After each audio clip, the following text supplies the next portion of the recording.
పెద్దపల్లి జిల్లా సుల్తానాబాద్ మండలం కదంబాపూర్లో శ్రీ లక్ష్మీ భూలక్ష్మి సమేత శ్రీ సీతలాదేవి అమ్మవారి విగ్రహ ప్రతిష్ఠ మహోత్సవం సందర్భంగా ప్రత్యేక పూజలు నిర్వహించారు.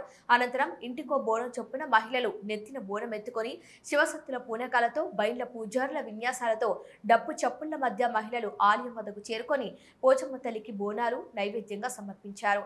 ఈ సందర్భంగా గ్రామ సర్పంచ్ కర్రిగట్టయ్య మాట్లాడుతూ శ్రీలక్ష్మి భూలక్ష్మి సమేత సీతలాదేవి అమ్మవారి కటాక్షం గ్రామ ప్రజలందరిపై, రైతాంగంపై, అలాగే అమ్మవారి ఆశీస్సులు ప్రజలపై ఎల్లప్పుడూ ఉండాలని మనస్ఫూర్తిగా వేడుకుంటున్నామని అన్నారు. అమ్మవారి ఆశీస్సులతో ప్రతి కుటుంబంలో సుఖశాంతులు, ఆయుర ఆరోగ్యాలు, పాడి పంటలతో రైతులు సుభిక్షంగా ఉండాలని కోరుకుంటున్నామన్నారు.